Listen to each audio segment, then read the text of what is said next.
Hey listeners, it's Heather Vickery. You may not realize this, but on April 12th, the Brave Files will celebrate its first birthday. You know, some days it feels like we've been producing this podcast for a lifetime, and other days it feels like we just started. The last 12 months have been full of lessons, laughter, a few tears, amazing charities, inspiration, motivation, and exceptional stories from our very brave guests. Here at the Brave Files, we love to celebrate, and we want you to help us truly honor this milestone. There are two ways that you can be part of the celebration. First, we want you to vote on your favorite episode from the past year. There are 57 episodes to choose from, and the winning episode will receive a donation to their charity of the week. You can only vote once, but we encourage you to share your favorite episode with others and ask them to vote as well. And everyone who participates will be entered to win prizes like the Brave Files custom t-shirts, a Choose Bravely mug, a copy of my new gratitude journal, Shift Your Focus, some Brave Files magnets, and we have other fun surprises as well. So please take the time to share the show with friends, vote for your favorite episode, and let's raise some money for one lucky charity. We also want to hear from you. Whether you're a loyal listener or this is your first episode, please take a couple of minutes to leave a voicemail telling us what you love about the show and what your favorite Brave Files moments have been. Simply visit our website, thebravefilespodcast.com. You'll see a little tab on the right-hand side that says Leave a Voicemail. Click the link, hit record. Super simple. You can vote and leave a voicemail directly on our website. Again, that's thebravefilespodcast.com. We'll also provide links in the show notes. So thanks for listening, and thanks for being part of our first birthday celebration. Okay, now here's the show. Resilience, transformation, determination. You are listening to The Brave Files, real stories from people living courageously. You can listen to the show anywhere you enjoy podcasts, and we'd love for you to subscribe, rate, and give a review on Apple Podcasts. It really does make a difference, and we appreciate it. Now here's your host, Heather Vickery. Okay, listeners, this is Heather Vickery. I have a question. How would your life improve if you created healthy boundaries, broke through personal roadblocks, had more time in the day, yes, we can actually make that happen, and created a life that allowed you to choose bravely and with confidence every day? Well, I have some exciting news. Registration for my signature audio course, Chaos to Clarity, is open. This is a month-long self-guided intensive, and it's designed to help you transform from a life of overwhelm to one of empowerment. The course comes with 4 group coaching sessions, and it will help you take actionable steps to creating the life of your dreams. I only offer Chaos to Clarity twice a year, and spots are limited. So visit my website, www.vickeryandco.com/C2C right now to reserve your spot. Okay, let's get on with the good stuff. Now we get to move on to today's show, and I have got to tell you, I am totally fangirling out right now. Oh, Heather. I am, Shelly. I am. So today's guest is a woman. I'm going to just flat out call you my friend, Shelly Johnson. I don't know. I am your friend. We are. I feel like we're friends. I first met Shelly through a podcasting association. At the time, she had just started her own show called Latter-day Lesbian. And not only have Shelly and I become friends, I'm an avid fan. I feel like, Shelly, I spend my Sunday afternoons, drinking some wine, hanging out with you and your partner, Mary. Oh, I love that. Thank you. Yeah, it's super fun. It is. Okay, so I've all over the place. I got to get myself together here and look at my list. Very excited to have you here. You have an entire podcast dedicated to telling your story. Yes. We only have about an hour. So let's see if we can do the down and dirty version, and then I'm going to ask lots of questions, and we'll have some fun. But tell everybody who you are and how you ended up hosting a show called Latter-day Lesbian. Great question. So again, I'm Shelly Johnson, and I was born and raised in the Mormon religion. For people who know what Mormonism is, my experience of it was very strict. Very controlling. I was raised with my father, who was very patriarchal and demanding, and there's one way and that's it. I also have 3 older brothers who are also very macho, just like my dad. And my mom was kind of the perfect Mormon wife in that she cooked and she cleaned and she didn't ask any questions. She had no opinion. And then there was me, and I was 3 years younger than any of my brothers, and I have no younger siblings. I have no sisters. So this was what was modeled for me. And turns out I'm gay, which is not something. What, you didn't know? Is this my coming out? Oh my God. You're gay? She just left so much out. Raised in this super strict Mormon patriarchal family. Oh, and by the way, I'm gay. In the middle there. Well, I didn't realize my gayness until I was older. So I'm trying to set up. Solidarity, sister. Same. Thank you. We've talked about this. Shelly and I have actually talked about this before. We have. Yeah. So for me, being gay was never an option. And I actually didn't realize I was gay until I was much older and I had left the church, and then I could look back and I was like, oh my God, I'm gay. There's all the signs. And I had just ignored all of them because in Mormonism, in the 80s, when I was raised in the early 90s, being gay was not even talked about. And if it was, these are bad people who are pedophiles, who are making this choice because they just want to have rampant gay sex. Like that was it. So, and it was something that people made up. It wasn't actually a thing you were born with. And so I just ignored all of the signs. And I had a little bit of wild streak in me in high school, but knew that I had to be this perfect Mormon eventually. So I went to BYU, repented of all my sins, which was like days long, repenting, my poor bishop. And the first... Did we feel sorry for the bishop? We don't feel sorry for bishops. Sorry. No, right. No, we don't. Not at all. No. The first returned missionary guy that paid me any attention at BYU, I wasn't attracted to him. He just looked good on paper. Like, oh, my dad will approve. This will make dad happy. This will make God happy. This is what God's told me to do. And so I did it. I got married in the temple. Your ex-husband, can we say his name or no? Will he? Yes, Brent. Okay. I you say it on your show all the time, but I do. Yeah. I don't want to make Brent mad. Poor Brent. So Brent was the first guy you got involved with in college. No. Other than your wild streak, but you were just... Yeah. So Wild Streak was pre BYU. And then I went to BYU, and there were a couple of guys who were sort of interested in me, but Brent was like your perfect return missionary. Never sinned, never had sex, never drank, never anything. His family was all Mormon, pioneer heritage, which means your genealogy goes back to all the original Mormons. Right. And I knew that my dad would be pleased with me choosing to marry him, because it was all about making the patriarch happy. When you're a woman, you're just needing to make the guy above you happy by being obedient. Ooh. Yeah. That's fun stuff. Yeah, all right. Yeah. So you married Brent. Mm-hmm. You tell everybody, how many children do you have? I have 7 children. 7. Yeah. I was going to birth my way into heaven. I mean, this was my calling. That's what you do when you're a Mormon wife, because you're told, populate and replenish the earth.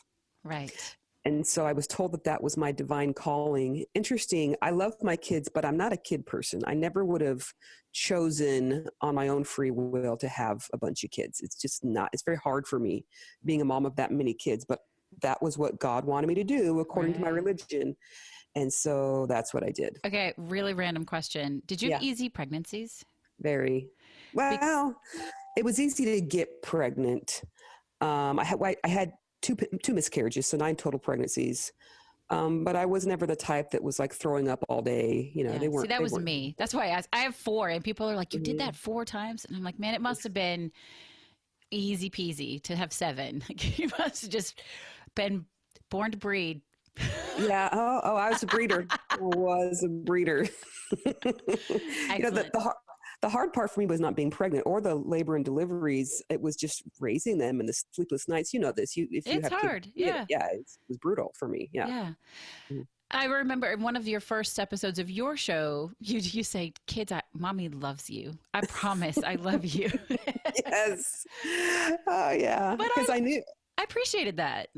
Yeah. I mean, I knew that I couldn't really tell my story without being bluntly honest about how hard it is for me to have all of these kids, and that having not been raised in Mormonism, I wouldn't have chosen that. That doesn't take away from how much I love my children and would do anything for them and will like cut someone who messes with them. And you wouldn't trade them. You wouldn't like go back and not have any of them. No, Right? never. No, of course not. Yeah. Well, maybe Philip. I don't know. Oh, okay, wait. No, but Philip is He's you the guys talk about him. complainer. He's the complainer. Can you give us a little sample of your son, Philip, and how old he is? Oh my gosh. So he's 8. And something he said just the other day, he's only second grade, right? I tried to wake him up for school and he was complaining he was tired. And he goes, "Ugh, school gets in the way of everything." It sounds like my third grader. Right? Yeah. Yeah. Everything is a complaint. So we always joke about he's going to be the one in prison. I don't know. We'll see. Yeah. We love them despite all of their faults. I get it. Yes. Yes. All right. So you are doing your best, your level best to be the perfect Mormon wife and the perfect Mormon mom. And suffice it to say, the whole time it's a struggle? Or at what point do you start to go, why is this so damn hard? Like, what is happening? You know, it's interesting. I think that I was in the fog for so long of just trying to be righteous and obedient to my religion that every time I got pregnant again, it was like the celebration of look how great I'm being. And my kids, you know, we were always the ones sitting in the front row at church, kids in the front, white shirts and ties, hair slicked to the side. I mean, we were on it. And I was exhausted. It was such a hard thing to keep up with. And then after I had my 7th, I was almost 40, I had a bit of a breakdown. It was a lot of postpartum depression. It was a lot of being overwhelmed. There was a lot of like, man, I keep doing this and I keep waiting to be happy because God said I'd be happy if I do this. And why am I not happy? And I just felt overrun. Yeah. And that was the first sort of crack of like, what am I doing? People think I'm perfect and wonderful. And inside I am dying. I just can't keep doing this. Yeah. Yeah. I hear that. So what did you do about it? I mean, you have this whole show, you obviously got a divorce, you came out, you did all these things, but really in that moment, what did you do about it? You know, it was interesting because I was still so in the mind frame of following whatever my husband said, because again, that's Mormonism. Right. And he was actually the one who was starting to question the validity of Mormonism. And I was going along with it. Oh, no, that's interesting. Yeah. Yeah. And so I have him to thank for being the one, because I was going to do whatever he said. And so we sort of discovered all of the falsehoods in Mormonism and left together. And then he sort of stopped at a kind of a side Mormonism thing. And I just kept going and went all the way out. Okay. Is he still there at the side Mormonism thing? He is. It's not like an organized group. It's just he has beliefs that are similar to Mormonism, but not completely. Do your kids practice that religion with him? No, I actually told him under no circumstances is he allowed to take the kids to any Mormon church. And he totally gets it. Like he's not at all upset that I didn't stay with him in his belief system. He knows how bad Mormonism, traditional Mormonism is for children. Yeah. He would never take them. Okay. Yeah. So listeners, you have 1,000 questions. We can't get to them all today. You need to go and listen to Shelly's show because she gets into the weeds and all of this. And it's so fascinating. Also, you and Mary are hilarious and it's fun to listen to you banter with each other.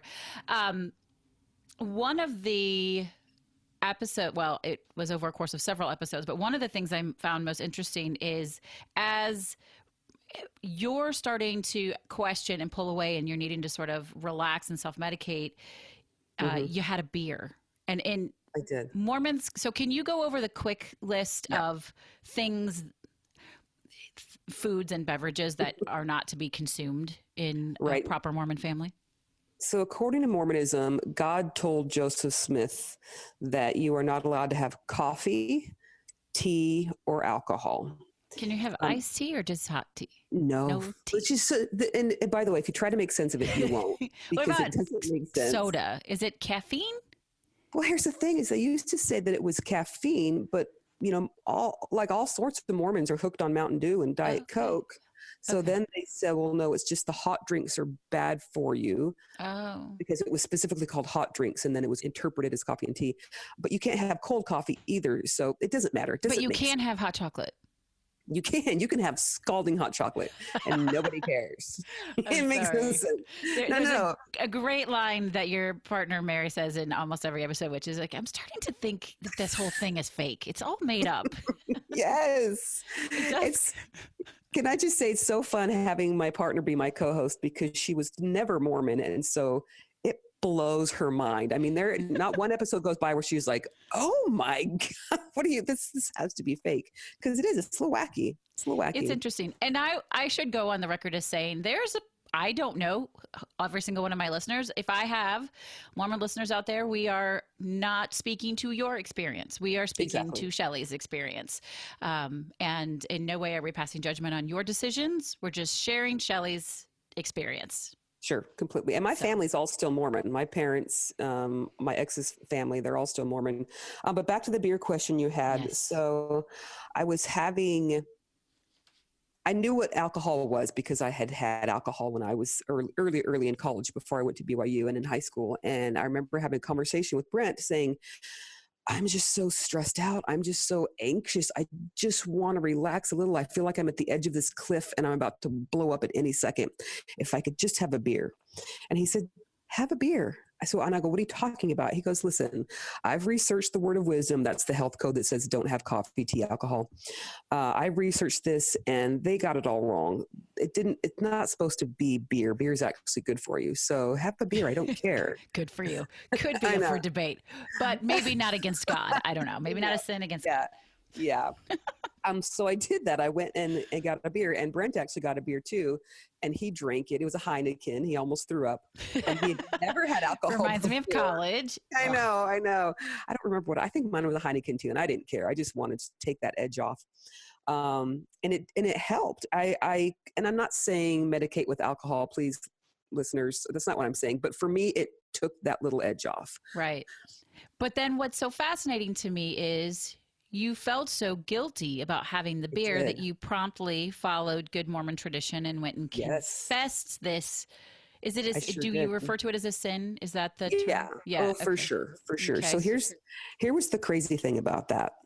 So just before all this had gone down, I was like the person in the congregation that was who everyone wanted to be. I didn't feel like that on the inside because I was struggling, but on the outside, everyone thought I was this spiritual giant and they wanted to hear me bear my testimony. And I would get called up during church out of the blue and say, will you share your testimony like to hundreds of people? Like that was who I was, right?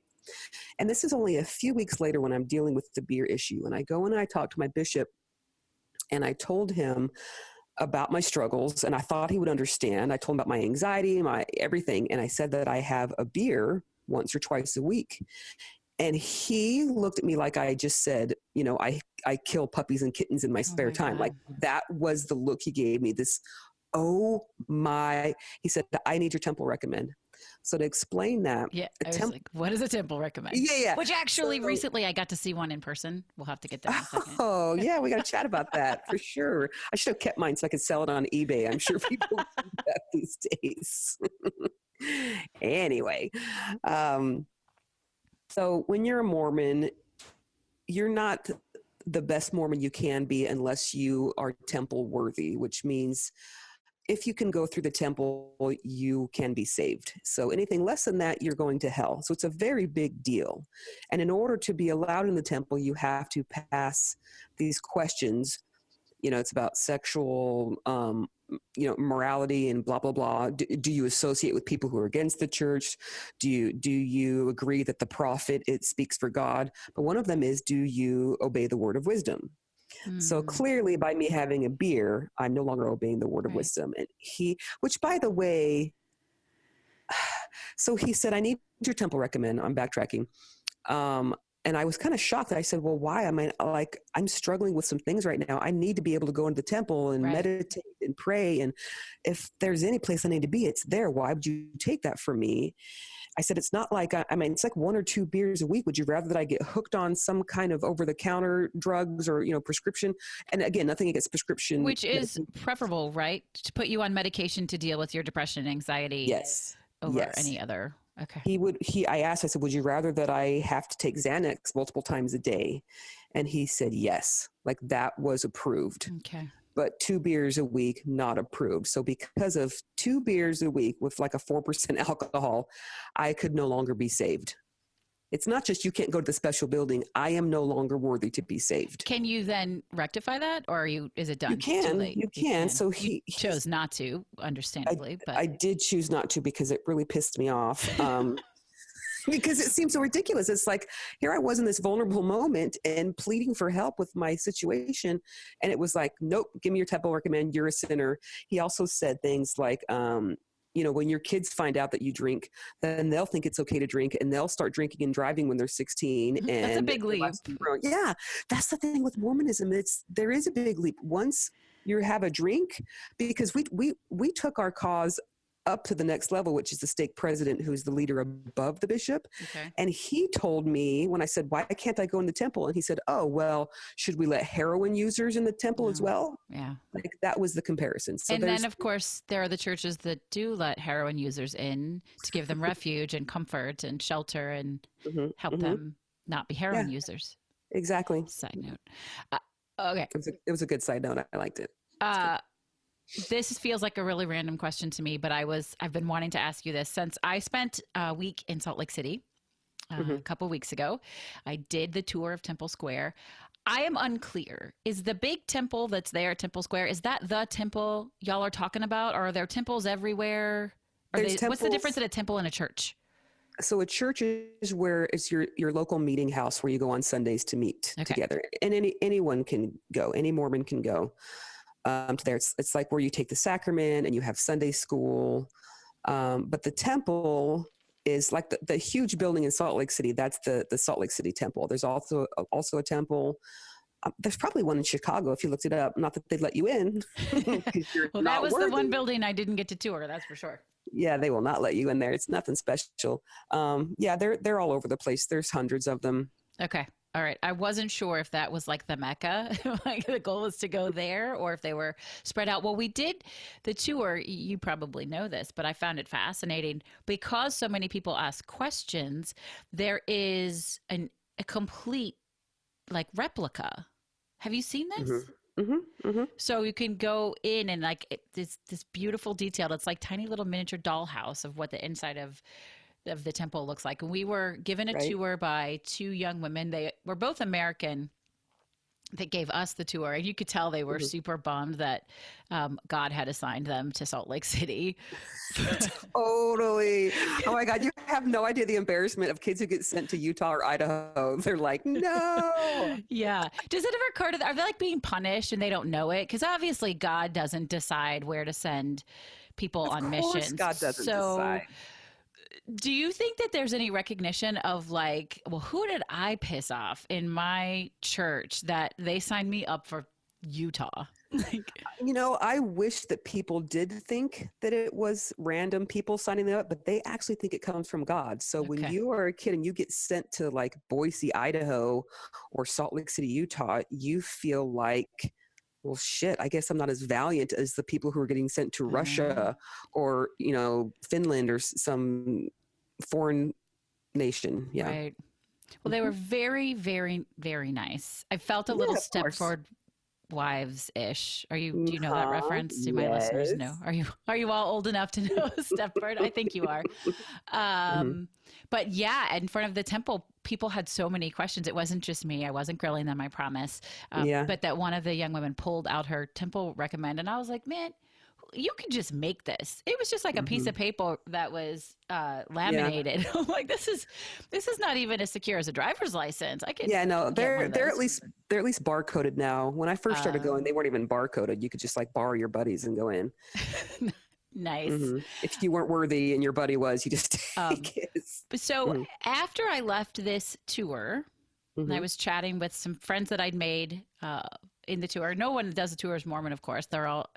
We fully confess to morbid curiosity. And actually, side note on that, we were in the Tabernacle, which is this really interesting building. I have to give credit. Like, they did the whole pin drop thing. For those of you listening, you can, it's where the Mormon Tabernacle Choir is, and it was built before, sound systems were available. And you can literally, it's designed, you could drop a pin at the front and hear it all the way throughout. And not really paying attention to my surroundings, I was totally telling the guy next to me he should listen to your podcast. I was like, oh, wait, let's step outside before I tell you about my friend Shelly's podcast. Oh my God, that's awesome. It was funny. I was like, I could be struck dead right now, I think. Where's the lightning? If God cared. If God cared. Correct. And as most of you know, I'm all about free love. Believe whatever you want to believe. Yes, I'm sure. pretty agnostic myself. I believe I'm spiritual. I believe in universe and something, but I'm not really sure what. Okay. So as we leave, this guy says to me, well, but there's that whole thing with the planet. I was like, no, what do you mean with the planet? Well, when you die, you go to the planet. I was like, there's not a planet, because Shelly would have told me about a planet. I would have heard about the planet. And I'm immediately texting you like, Shelly, what's with the planet? And then subsequently, you used that in the last episode. And then I was texting you like, you talked about me. In your I had to use it. I'm like, Heather caught on about the planet. Now we have to explain things. Exactly. Okay. So what the hell is this? So different things. One, the planet Kolob. And by the way, this all sounds ridiculous as I say it out loud, but I believe this. So Kolob is the planet closest to where God lives. And so the song that I grew up singing and that, I sang or told about the lyrics of it is called If You Could Hie to Kolob. So if you could get to Kolob and be right next to where God lives. Right. So there's discussion, does God actually live on Kolob, or does he live somewhere next to Kolob? But Kolob isn't a real thing. You can just pick a star and name it after yourself, can't you? Yeah, you can. So the thing with planets. So here the Mormon teaching, this is what I was raised believing, is that my reward for being perfectly obedient is when I die, I will still be together with my husband and all of his wives that he will then be given. And we will all, because of that. Yeah. Don't forget the fun polygamy part. Okay. And then we will create a planet together, me and all the wives and Brent, and then the wives will all birth spirit children, which will then inhabit this planet. So we get our own planet. Everybody gets their own planet. You get a planet, and you get a planet, and you get a planet. Oh wow! I was blown away. I really, because listen, there are a lot of weird things that happen in a lot of religions. In my opinion, the Bible is an interesting read. There's some crazy stuff going on. If you believe it, that is amazing for you. So I wasn't thinking these people are completely off their rocker. I just felt like it was, not so good for women and all this. But the planet thing pushed me. Like I was like, oh no.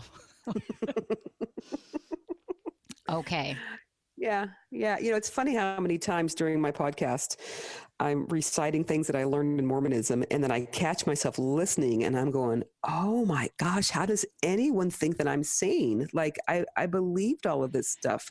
It just is shocking to me. I think I do know a few people who are Mormon, and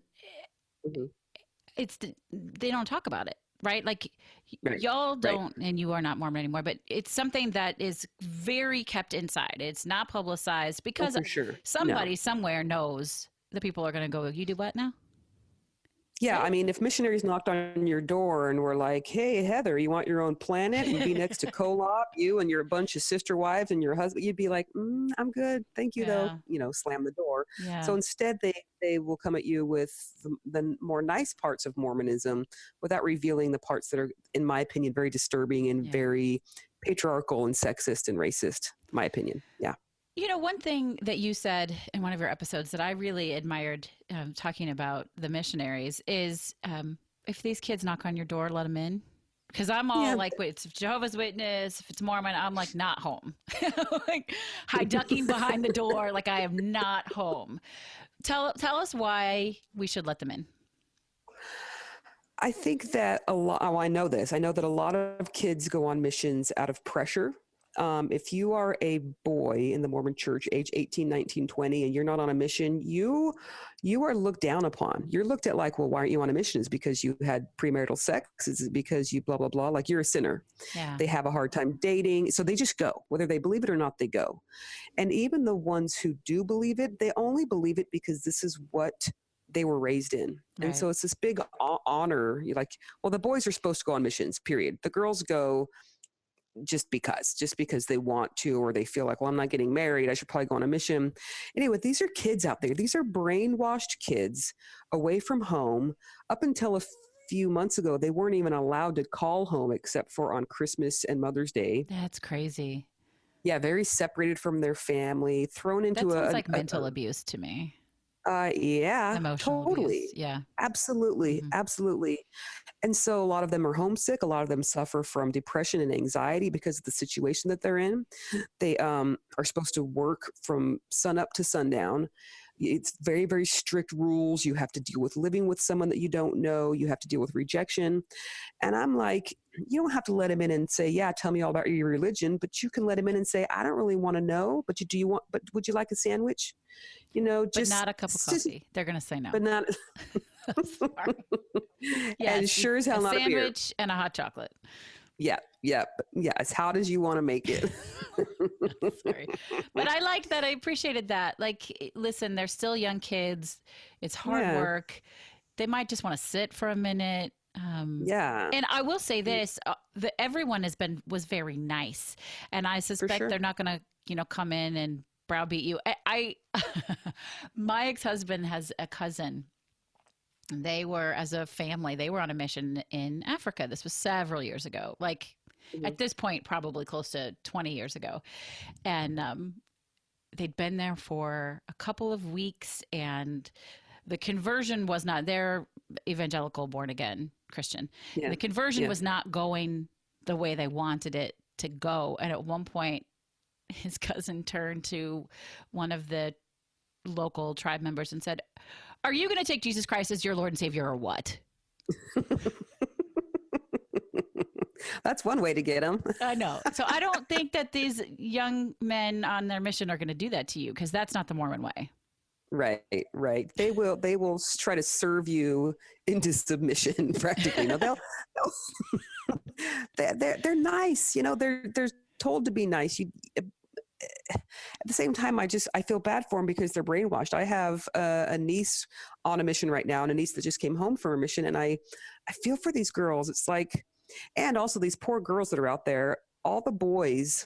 So girls can't serve a mission until they're 19. Boys can serve when they're 18. Okay. But so why? These girls, because in quotations, God said, because some dude said God said. Okay. So all of the leadership positions while you're on a mission are held by men. So you're going to have women who are 19, 20, 21 years old on a mission with an 18-year-old boy telling them what to do. And that has got to be hard for these girls.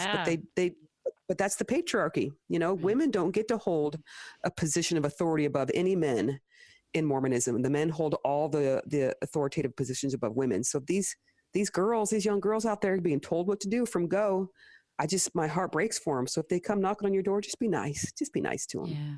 Wow. Mm-hmm. Okay. So you get a divorce. At some point, you have to tell your parents you're getting a divorce. You have to tell your kids you're getting a divorce. People ask me that question all the time. How did your kids deal with you coming out? From my story, the coming out was a lot easier than the divorce. I did not love the divorce. I mean, how does yours compare to that? So for me, I came out to my husband first. Yes, me too. I guess that's probably the order we should do things. They probably should know. And of course, his response was, "Oh, well, you must be bisexual," because I think maybe for husbands it's hard to see that. It's hard to acknowledge that your wife is just not interested in you as a man. It never was. and never was. Yeah. And I was very bluntly honest with him, and I'm sure it hurt his feelings, but I just had honesty at that point. I was done with anything else. And I tried, there was one, and I'll share this with everyone. There was one instance where I had been out with my friends, and at this point I was just trying to get away from this life that I had somehow created and hated at this point. And I came home late, and I had a great time out with my friends. And I went into the bedroom, and my husband was asleep, and he was partially on top of the covers. And he's a good looking guy. He works out. He has a nice body. He was wearing just underwear. And I went and I stood next to him like a total creepy person for like 5 minutes. And I'm glad he didn't wake up. He'd have been like, what the hell? But I just stared at him. I stared at him and tried to conjure up some sort of attraction. And there was just nothing. It was just empty. And I went in the bathroom and I sat down and I just cried. And I cried because I had decided that I was too scared to leave him. So I was just going to stay in this mediocre life and raise kids and pretend to be in love and just never be fulfilled. And it broke my heart, but I was like, that's what I got to do. Thankfully, the more I tried to fake love toward him, the more it caused us to fight, because he could tell. Yeah. He could tell I was faking it. And I always wanted to get away from him, and I would cancel plans with him. So we just started fighting. And then finally we had the ultimate fight. And that was when we decided to separate. Okay. He was under the assumption that we were separating, and I didn't realize this till way later, but he was thinking we were separating so that I could just sort of sow my wild bisexual oats, and then I would come back to him realizing that he was what I wanted. And it didn't go down like that. No, once, because we agreed that we could date other people. He didn't date anyone. He could have. He said he might, but he didn't. And he asked me, am I going to date women? And I said, yeah, I think I'm going to date women and see where that goes. And I met Mary. I was like, you went on one date with one woman, and oh my gosh, the rest was history. Like, seriously, my friends still make fun of me. When Brent and I separated, I was going to play the field. I was going to make out with every single girl. I was going to date guys too. Like, why not? I was going to go crazy. And I was single for like 24 hours because I met Mary. And she was just everything that I had always wanted. And suddenly it was right there in front of me. And the first time we kissed, I knew I was gay. Like I so feel you on that. 100% same story. Yeah. I mean, totally different story. I was never Mormon, and I only have 4 kids, not 7. No, well, you missed out, girlfriend. I guess. No, but the first time I kissed a woman, same. I was like, oh, that's what they're talking about. They write movies like this. That was it. I didn't know. Oh my God. I feel you. I used to make fun of like sappy, cheesy romantic movies. I'm like, that's bullshit. That doesn't happen. And then I met Mary, and I'm like, oh my God, we're a sappy, cheesy romance movie. And I love it. It's like lightning bolts and fireworks and staring into each other's eyes, like ridiculous. It's real. So how did your kids take, actually, I'd love to know how your kids dealt with you leaving the church first, then they found out about the divorce, then the coming out.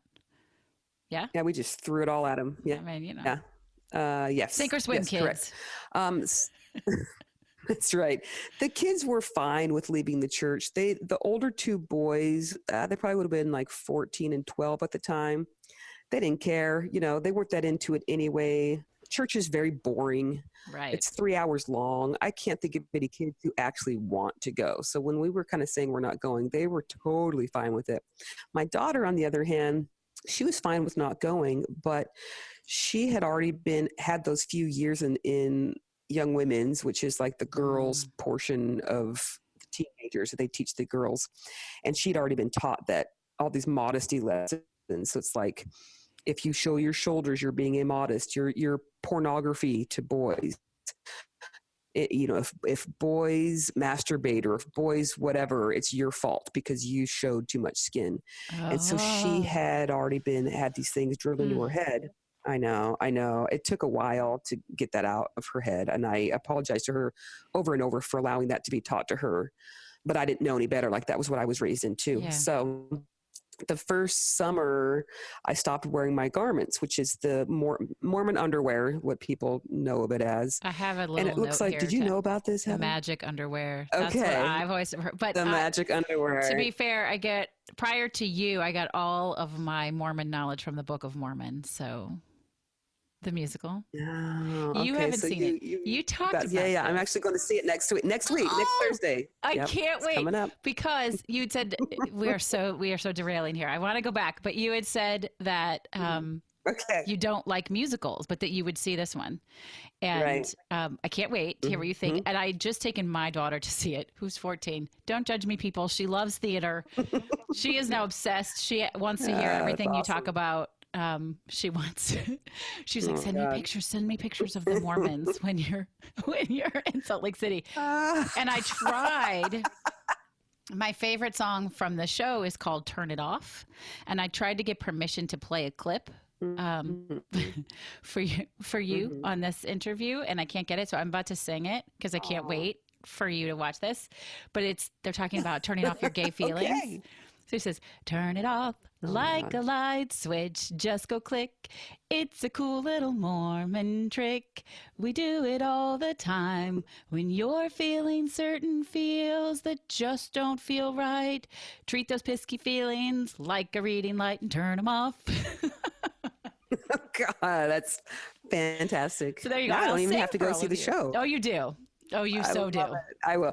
We're actually going to Richmond a week from this Thursday. So we was the 28th. Okay. I think, So anyway. I apologize to all of you that I just sang to you. My very first musical. You're going to love it. Oh, you're going to laugh until you pee your pants. Are you kidding me? It's amazing. I cannot wait. Okay. So we shouldn't be disrespectful and call them the magic underwear, but that's really what I've always heard them called. So your garments. Well, any non-Mormons will know if you say the magic underwear. They'll say, "Oh, yeah, that's right." So garments are something that you get that you have to wear after you go through the temple for your first time, and they just basically look like a t-shirt. Covers down past your shoulder, and it goes to just above the knee or the shorts portion. It's like a one-piece thing, right? Is it a one-piece thing? They used to be one piece. They are two pieces now, Okay. but they're not flattering and they're not comfortable. And that was one of the first things to go for me. I was like, I'm going to try not wearing these. And an interesting feeling I had one day, I had taken them off and it was a warm, breezy day and I was wearing a tank top and I was walking outside and the breeze hit my bare shoulder. And it was this wonderful feeling of connecting with nature and humanity and being like just a normal person with skin and the wind on it. It was amazing. It was like a spiritual experience, which seems, I'm sure, bizarre. No. But it was beautiful for me. And I took that as this recognizing moment that it's okay to show my shoulders. This is part of me. Yeah. It's not your fault. Anyway, if so for that summer, yeah, and I don't blame them because I'm hot AF. No, I'm kidding. Oh my God. Okay, go ahead. Anyway, back to what I was saying. So my daughter at the time, she noticed that I was wearing tank tops all summer, and she had a really hard time with it. She said, "Mom, why are you wearing tank tops? You're showing your shoulders. You're being so immodest." And I kind of realized that raising my kids in Mormonism was raising them to be like these judgmental little assholes. She was telling me that I was a bad person because my shoulders were showing. And it took her probably a good 9 months to where she finally let go of that. And now she's almost 16 and she wears booty shorts and tank tops. So we're good. We're good with that one. We recovered. That's good. I am so glad that they've recovered. She wears booty shorts. I love it.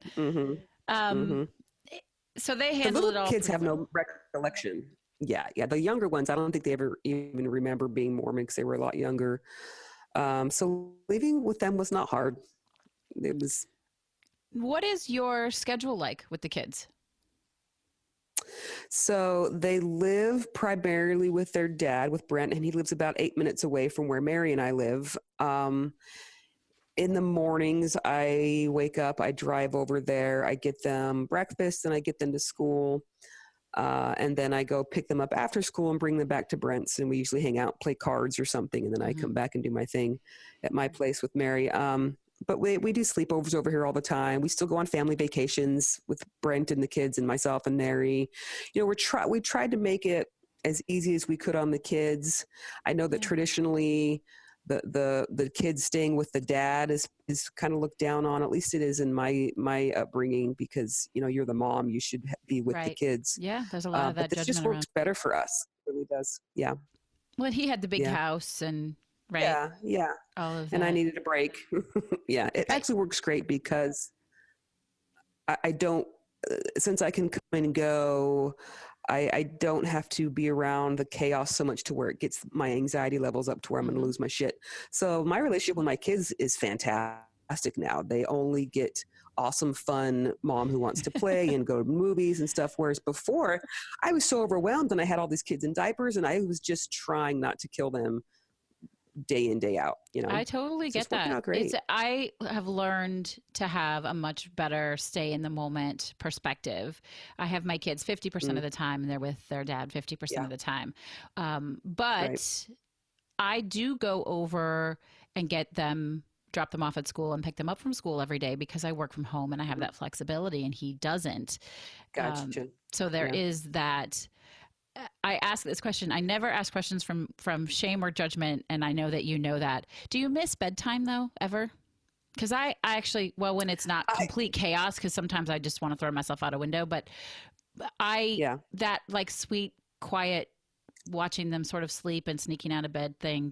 Does you ever miss that? No, and I'll tell you why. I had so many kids that bedtime was a nightmare. I believe you. Like a nightmare. And so my husband is more patient. He definitely has more patience with kids than I do. And so for the last few years of us being married, bedtime was on him. Like by the time, because I was done, because I had been homeschooling the kids. I was with them all day long. I know, crazy talk. And so by the time it was bedtime, I was like, Brent, it's on you. I cannot. You know, there's times where I think about it and I miss it, but never to the point where I would want to go back to what it was. Yeah, certainly was not indicating that. No. That brings up something interesting. So much like me, you separated from your husband and you were separated for quite some time before you actually legally divorced. Right. Which only happened not that long ago, right? It was recent. We, well, in the state of Virginia, you have to be separated for a year. Okay. If you have children and before a divorce can be finalized. So that was, and the 1 year spot was going to push us into November, and then there was all taxes and stuff. Yeah. So we just waited till the beginning of this year. Yeah. Totally same sort of thing. And there wasn't, for us at least, there wasn't really a rush. We were living our lives. I got to stay on the health insurance for a while. That wasn't so bad. But what I thought was interesting, and I actually think I responded to you either on Facebook or Instagram or something. I'm not sure if you saw it, but you posted a picture of the two of you holding your divorce paperwork, which, you know, my ex and I drove into the city of Chicago together to go stand in front of the judge to, like, you know, we carpooled. And I remember very clearly when we were done, he went to work and I just sort of wandered around the city and I cried and I cried and I cried. And I called my mom, who has been divorced multiple times, and I didn't want to be judged because she hadn't really wanted me to get a divorce, you know, all of this and that. But I just needed some comfort, and she was amazing. She was like, just because it's the right thing to do doesn't mean it's easy. And I remember that day being so bittersweet. It was good to be done. It's a nice relief, but nobody gets married to get divorced. Right. No. And so I commented on your picture and I said, everyone's congratulating you and yay, congratulations. But I am guessing that there's a thing, that it's not feeling completely fabulous. And I feel you on that. Was I right? No, I absolutely. And I remember you posting that. I tend to want, I don't know, I won't say that. Making light of it was easier for me. And it was, you know, Brent and I do have a good relationship, but we know we don't belong together. I'm gay. I don't know if your listeners know that, or I'm just kidding. Turns out you're gay. Turns out. Yeah, I know. What? Crazy. I know. So it was just kind of a fun way to show, yay, we're done, but also to show our friendship that we had. I thought it was lovely, but I just had a feeling maybe it was a little heavier internally for you. I went home that night and bawled. I did. Yeah. It was, and I think I talked about that on one of the podcast episodes. You did. Yeah, it was several weeks later, and I was like, I kind of thought, because it's a hard day. Yeah. It is, and it's not that you're crying because of regrets or because of I wish we could have made it work. It's just It just feels it's impactful. There's because there were good times and there were horrible times and there's kids involved, and I can't think of an actual word to perfectly describe the feeling. It just feels. It does, and that feeling comes out as tears. Yeah. I'm with you. On your show, you talk a lot about the fact that you have a very tumultuous relationship with your parents, which I get the impression they may not have known this, but that's always been the case for you. Yes. They just, the way I was raised, they raised me the best way that they knew how, which was in strict Mormonism. And it was very damaging to me because A, I'm gay. B, you are? I am. I know. I don't know if we should back up and go over that. No, I'm kidding. My dad I was a strong-willed kid. Yeah. Okay. And I didn't want to sew pillows with my mom and bake bread. Like I wanted to be out camping with my brothers and my dad and going on bike rides with them. Girls didn't do that. No. I mean, we camped together as a family, but I wanted to do like the Boy Scout camping, like living in the wilderness for a week. I was all about that. And I wanted to play all the sports.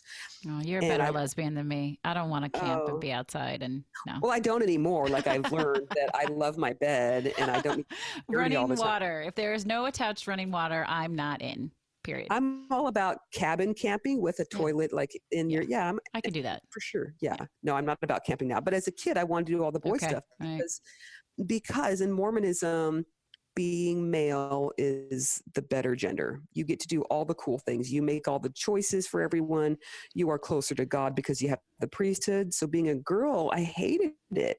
And it wasn't me anyway. I didn't want to wear pink. I didn't want to wear dresses.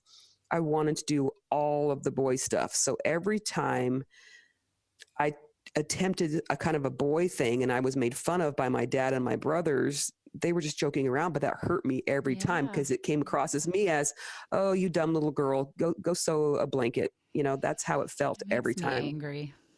Yeah. It's hard. Are there any signs? Is there any indication that you may be able to have a healthy relationship with your parents in the future? Is anything shifting at all, or is it just bleak? I thought you were going to ask, is there any indication that any of my children are gay? I mean, statistically, 1 out of 4. So listen, I'm holding out, and no one has shown any signs yet. So I'm like, who is it? Who's going to be mom's favorite? Who is it? Yeah, statistically, it is 1 in 4. Yeah. So what the heck? I've got 7. Anyway, so the question with my parents, things, and if you listen to this next episode that we're releasing on this coming Sunday, my mom and dad have been trying very, very hard. They have offered to let Mary and I stay with them when we go out to Utah for Utah Pride, which is huge because that does feel really huge. Also very uncomfortable, but still. Well, we're not going to do it. But the do fact it that and then have sex in your parents' house. What? Oh, 100%. And I think next morning, sitting at breakfast with hickeys all over our necks would be like phenomenal. So bad. And then we'll ask if we can go to church with them on Sunday and sit there with our hickeys and holding hands. Wouldn't that be great? Oh my God. Okay. I would do that to them. No. That's wonderful. I mean, so it's a big deal. It is. It's a huge deal. And I actually called them yesterday and I told them how much I appreciated their efforts and that it wasn't going unnoticed. And I did know it was a big deal for them. And then I really appreciated it. And that I love them so much. But I guess in my podcast, I still am telling these stories of ways that I was injured by their reactions to me. And it's part of my healing. But I wanted to make sure they knew that I really appreciate how far our relationship has come. I think it's, for my dad, he would give me the shirt off his back with no strings attached. He really would. But the emotional connection, I don't think will ever be there. Me feeling accepted by him, I don't think will ever be there. But hopefully we're to the point where he's not going to say mean things anymore. So bonus. Yeah. Are they still close with your kids, or I don't know if they ever were? Like, do they make an effort with your kids? Yeah, they do, just as the same as they would with any of the other grandkids. Okay. The big difference is, though, that since my kids are not Mormon and hopefully never will be, they won't have the celebrations thrown for them, Mormon celebrations, for example, Right. serving a mission, getting married in the temple. It's not going to be a big celebration for them, which makes me sad. Yeah. We'll also be approaching soon the time where my nieces and nephews will be getting married, and I won't be invited to the weddings because I'm not allowed to go in the temple. Right. And same with so my kids are really close with their cousins. Some of them used to actually live near us. They're very close with them, and they will not be allowed into any of these Mormon weddings because they're not Mormon. So it's a shame, and it doesn't make me very happy. Yeah, I totally get that. This is going to sound like a really big question, but what overall has been the most difficult part of this whole thing for you? That is a good question. I would say the things that has caused me the most sadness, I think the realization that my relationship with my family will never be what I need it to be. Yeah. Because I've left the church and because I'm gay. Like, they just can't accept it. And here's where I'm screwed up. Because I was Mormon my whole life, I know all the beliefs. I know what they think about me. Right. So even if they're being nice to me, I know that they think I'm choosing wrong. Right. That they think that I am not really gay, I'm just acting out. That they think that I have sacrificed my eternal salvation out of selfishness and an unwillingness to be obedient and to be Mormon. And that's a shitty thing to feel, that that's how your family looks at you. Yeah. Even if they're being nice, Yeah. I know they think that I have destroyed my life and am making horrible choices, and that my kids will suffer, and that they are now separated from me for eternity. That's hard. That's hard. Really hard. It is. I mean, how do you have a relationship with someone that you know feels that about you? How would you deal with that, Heather? Like, if your mom thought about you the way my family thinks about me, it would be hard to have a genuine relationship, I would think. It would be hard. And my mom and I are closer than we've ever been, which is saying a lot. When I was young, we were very close. And then not so close for a while. My dad, though, is super Baptist. But he was the first one. Actually, he came around before my mom did. And what he said was, I don't understand. And my religion tells me it's wrong. But I guess I don't have to understand. I just have to love you. So I'm going to love you. Which has always been just, yes, that's fine. You don't have to understand. You don't even have to accept. I just want you to love me. But maybe there is that, what you're saying. Maybe in the back of his mind, he's just convinced I'm going to hell, and he feels sad for me. I just don't put my energy there, because we have a pretty good relationship. He's great with my partner. He sends me pictures when he's gardening and says he loves me, and I just let that be okay. Yeah. I don't know. I think I need to be at that point soon as well, where my expectation needs to be way less.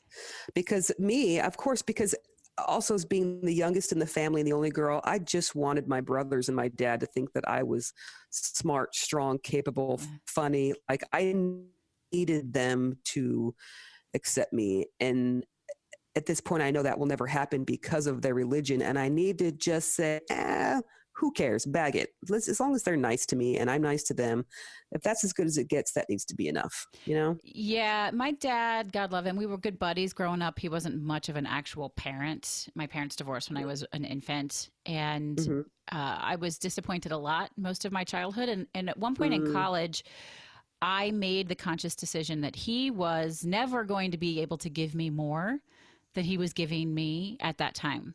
And so I had two choices. I could either be upset about it all the time and feel bad, or I could say, I'm going to enjoy what he has to offer and we're going to have a good time when we're together and I'm not going to have expectations. And I made the choice to do the second thing because I just didn't want to live like that anymore. And my mom's still like, I can't believe you're not mad at him. And I was like, there's no space for me to be angry. He gives what he can give. I accept it graciously.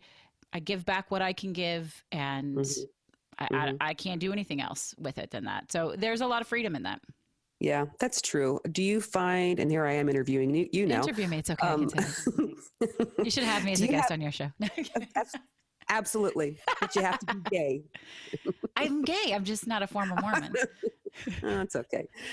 Do you find that you and your dad have enough to talk about that he is okay with talking about? Because the problem with my life being outside of Mormonism is my family is so hardcore Mormon that everything is about church, missions, the temple, the prophet, and the things that I want to talk about are my podcast, how successful it's getting, how much I love my girlfriend, how much I love that my kids kids and I talk about like shit that you could never talk about back when you were like these quiet Mormons. Like these are the things that excite me now, and they don't want to hear any of it. And frankly, I don't want to hear about their crap either. Of course not. So, yeah. I mean, we just sort of talk a lot about nothing at all. We talk a lot. I'm not kidding about gardening. He has this big, beautiful garden. We are sort of half-assing, trying to put together a pretty little garden. So we do that. And we talk about the kids, and my dad's a musician. We talk about music. We don't ever talk about religion. We don't ever talk about politics because right. There's no coming together on that one. But my dad's super laid back. When my mom is here, when she visits, she needs 100% attention. I can't like pull up my computer to do an email. I can't separate myself.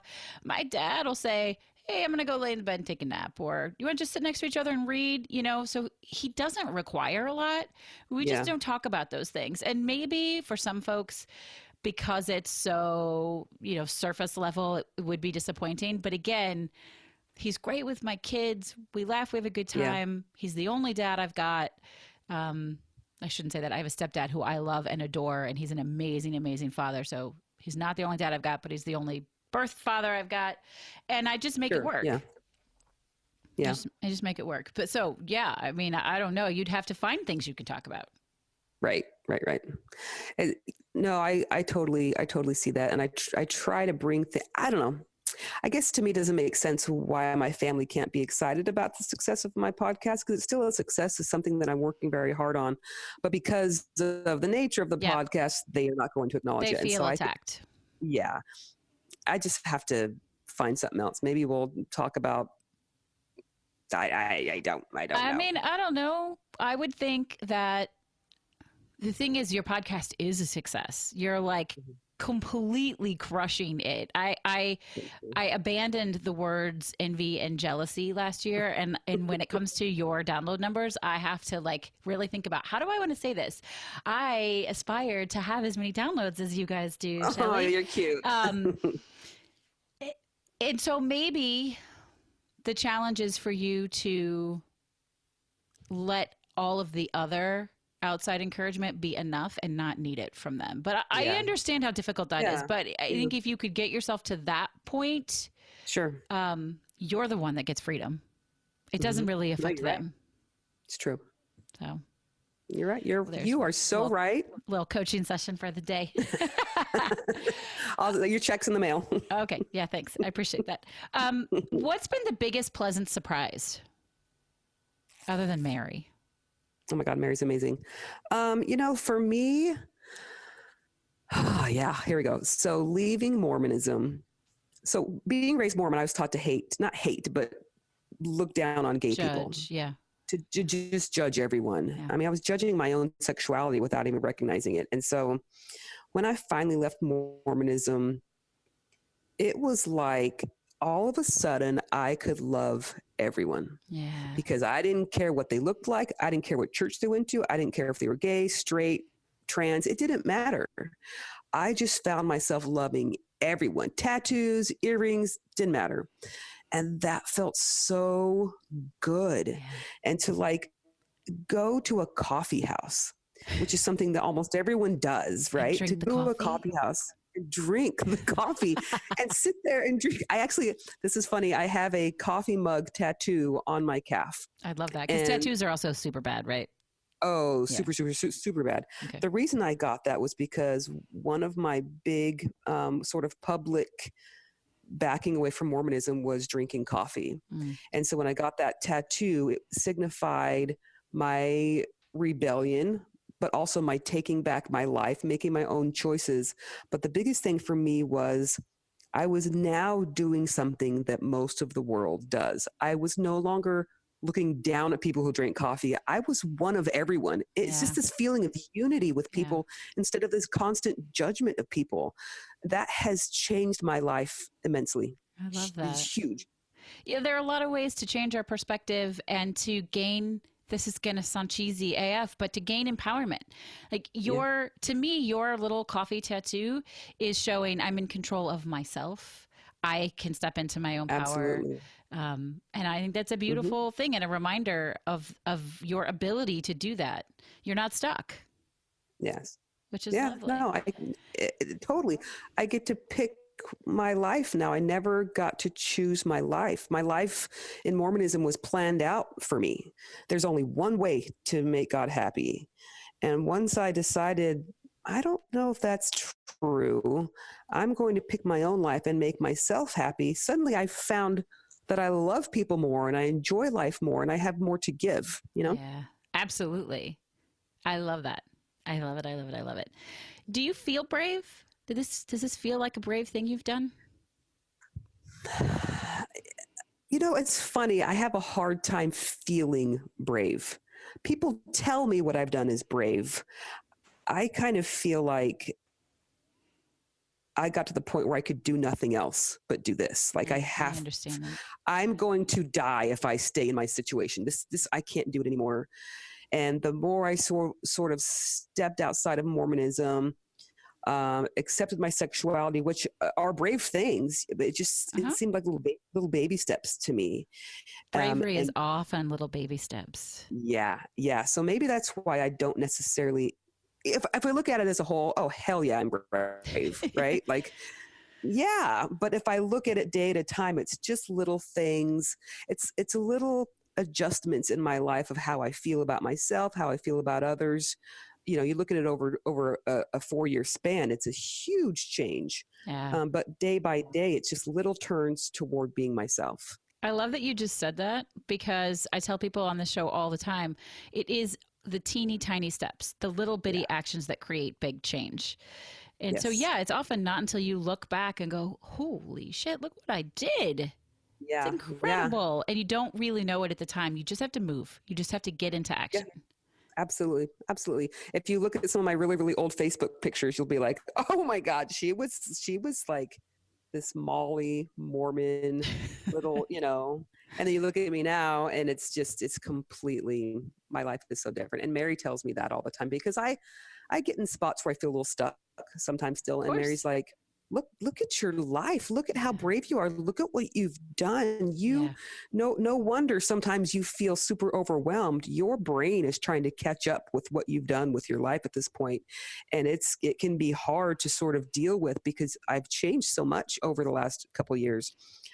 She's right. But I would never want to go back. I just hope I can keep moving forward. You will. So that leads me to my next question, which I think is a perfect lead in. How do you celebrate? Like, even with Britt, like when you decided to leave the church, did you acknowledge it was a celebration, or then deciding to come out and move on or start your podcast? How do you celebrate?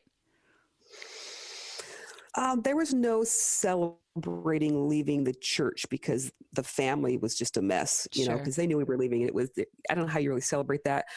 There were feelings on the inside that I sort of celebrated, like loving people better and judging people less. Yeah.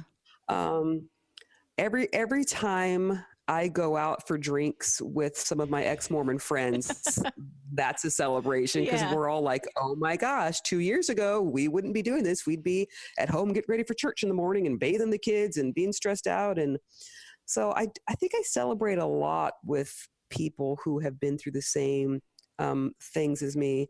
As far as the podcast, I just love to try to involve all of our listeners.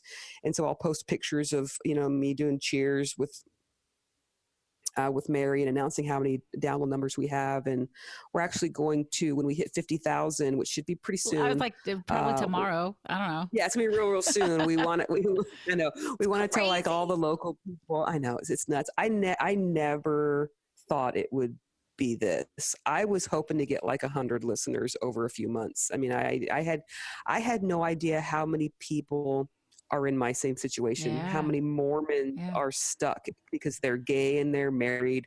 They don't believe the church is true. They don't know how to get out. They just feel trapped. And I was literally shocked at how much fan mail, people saying, I am in your same situation. Wow. Help me.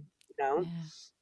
So I like to celebrate and just announce the numbers, because it just shows that people are listening and that people's lives are changing by listening, for sure. I think that's true. So what's the big celebration when you mark 50,000? I think just all the local people will cordon off a section of a bar, and I'll buy rounds for everyone depending on how many people show up. I might have to live stream that for people. Do a little live stream. Oh my gosh, video. Wouldn't that be great? Yeah. That's a good idea. That is a great idea. Yeah. Okay. Yeah. What is your favorite charitable organization to support? And I've been excited to ask you this because you've mentioned a couple of organizations on your own show that you're like, I would never have known about them. I would never have done anything to support them if I hadn't gone through this journey. So which one is nearest and dearest to your heart? For me, for sure, it would be the Lamb Center. And it is located in Fairfax. A friend of mine named Dave Larrabee is the head guy there, and he actually was raised Mormon and left Mormonism. He's Lutheran at this point, I think. But this is a center where all of the homeless people in the area can come and have breakfast and have lunch, and they can take showers. They can get their hair cut. I actually used to cut hair there for them. There's services there. Lawyers come in to help out. There's housing placement services. And for me, this was the first big. So something about being in Mormonism, I felt like I was only serving Mormons. Yeah. If that makes sense. Like you make a casserole for someone who just had a baby or whatever. And I wanted to do something bigger. And so I just thought, well, I'll volunteer at this place and see how it goes. And those were the people with the tattoos and the earrings, and they smelled like alcohol or whatever. I fell in love with these people. Yeah. And I thought, oh my gosh, I'm not judging them. I just love them. And I don't love them in a way of like, I'll love you more if you clean your life up and become Mormon. It didn't matter. It didn't matter if they just stayed in their situation forever. My heart still just loved them and wanted to make them smile when they came in. And so, the Lamb Center does some amazing things. I love that. Here. I've been reading a lot this year. I love to read, but I took a reading challenge this year. And one thing that keeps coming up in everything that I'm reading is the key factor in whether or not a person is successful is how deeply they're loved. And I feel like your ability to go into that space to people who don't get the kind of love that they deserve and just love them as they are, where they stand, is probably one of the greatest gifts that you can give them. Because when you feel loved, you're empowered to create change. Absolutely. Absolutely. I agree with that. There's something about, so working at this Lamb Center, and someone who would come in, they've slept on the streets overnight. They come in the morning, they're cold, they're hungry, they're grouchy. And I would get up from behind the desk because I would remember their names, and I would just give them a big hug, say, oh, how was your night? And, and it just would kind of disarm them, because sometimes they would come in kind of grouchy and cold and miserable because they've been sleeping outside. And you could just see them relax, and they'd say, I'm happy to get a meal, and just, it doesn't take much. It doesn't take much to smile at someone or hug someone or tell a random stranger, hey, hope you're having a great day. It doesn't take much, but it changes a lot. It sure does. It changes a lot. So listeners, every week I urge you, this one really though, whether you want to know more or do more about the Lamb Center, or reach out to them and ask them who they would recommend you get in touch with in your own town. Be part of it. The t-shirts that we sell, the Choose Bravely and Brave is Greater Than Fearless t-shirts, with the folks at Lost Format, who we've partnered with, those things go towards helping the homeless as well. There are a lot of different ways that you can make a difference and talk about it and come together as a community, because we're all we've got. So if we don't come together, Right. we're lost, but we're not lost because we can do this. Shelly, can you tell everybody how they can get in touch with you and how they can listen to Latter-day Lesbian, which if you guys do not promptly go and listen to it, I don't even know what to say. Although I feel like I'm an affiliate. I'm not an affiliate. I get no money from Shelly and Mary for promoting their podcast, but I talk about it at least twice a week. I'm like, oh, if you listen to this, you got to go listen to this podcast. Oh, you are sweet. You're so sweet. Thank you. Thank so how you. can people find you? Well, it's the Latter-day Lesbian podcast. You can find it on any major podcast platform, Spotify, iTunes, Anchor FM, Stitcher, all of those. We have a great Facebook page called Latter-day Lesbian Podcast. There's also contact@latterdaylesbian.org. You could look me up on Facebook, Shelly Johnson. I will accept. Shelly's easy. She takes any friends. I do. Like, there's no standard. Yeah. We also have an Instagram page. Twitter page is @LatterdayLes. So you can find us somewhere. Super There's easy also to find. I think latterdaylesbian.org is our website, but just find us. Just find us. Easy to find. We will obviously have all of these links in the show notes. So Thank you. You guys can be sure to check that out. Shelly, can you share your 3 words with us one last time? I can. Resilience, transformation, determination. I think that about sums it up. Yeah, I think we covered those. Good. I do too. I love it. Shelly, thank you so much for spending You're the last welcome. hour and 15 minutes with me. Been really looking forward to it. Anytime.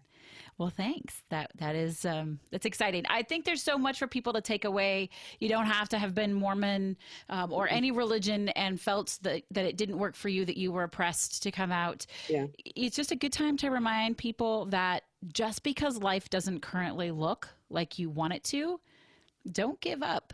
You have more control than you think you do. I agree. All right, listeners, this is Heather Vickery. I'm reminding you to go out today and choose bravely. Choose bravely as if your life is depending on it, because it is. Perfect. Today's show was brought to you by Audible. Audible is offering our listeners a free audiobook with a 30-day trial membership. Just go to audibletrial.com/thebravefiles and browse their unmatched selection of audio programs. Download a title of your choice for free and start listening. It's that simple. Just head to audiotrial.com/thebravefiles.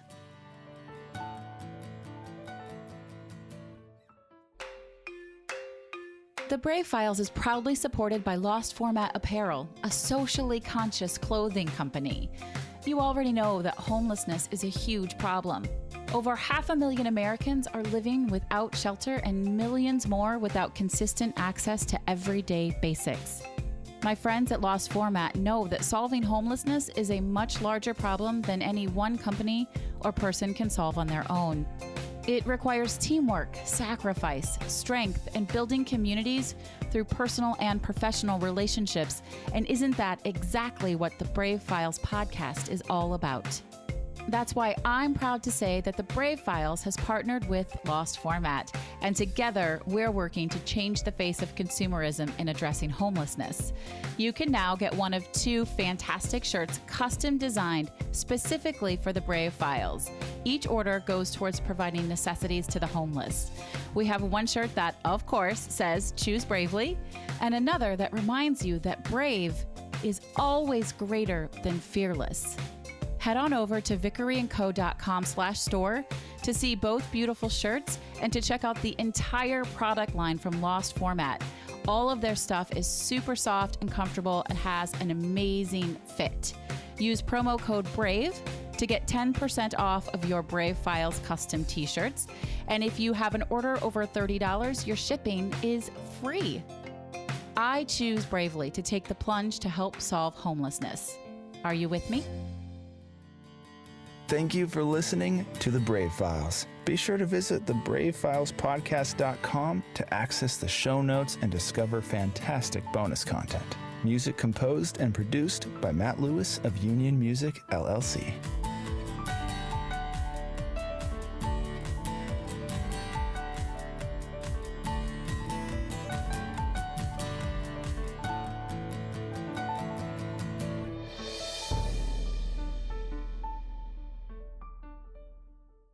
Special thanks to our editor and audio mix expert, Andrew Olson. I am eternally grateful for all that he does to make each week sound so fantastic.